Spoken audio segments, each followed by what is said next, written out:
came behind bars. Although anticipation was high, the album peaked at number 51 on the Billboard 200 and once again received a fairly lukewarm response from both critics and fans. For one of hip-hop's biggest stars, life had changed completely overnight.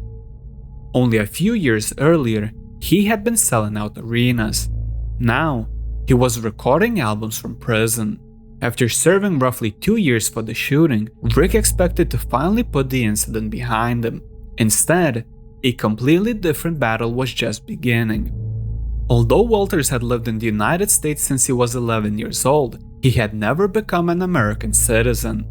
As a result, his felony conviction placed him directly in the sights of the Immigration and Naturalization Service. Rather than walking free after completing his sentence, Rick spent another 3 years fighting to remain in the country he called his home for most of his life. Finally, in 1997, he was released. Unfortunately, the legal problems still weren't over. For nearly a decade, Walters continued fighting the immigration authorities over his residency in the United States. In 2003, after returning from a Caribbean cruise, he attempted to re-enter the country through Florida. Instead of being welcomed home, he was arrested yet again.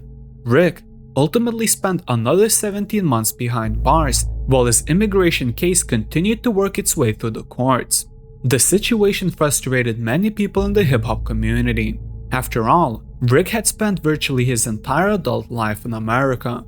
He had built his career here, raised his family, and become one of the genre's most influential artists.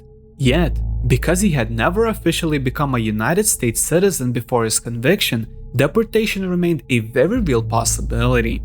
The legal battle dragged on for years. Finally, on May 23, 2008, nearly 18 years after the shooting that changed his life forever, New York Governor David Paterson granted Slick Rick a full and unconditional pardon. The decision effectively removed one of the biggest obstacles standing between Rick and permanent legal status in the United States. Ironically, his case would later be referenced by supporters of another New York rapper. When Shine's family began seeking a pardon for his conviction, they pointed to Slick Rick's case as an example that rehabilitation and redemption could be recognized by the justice system.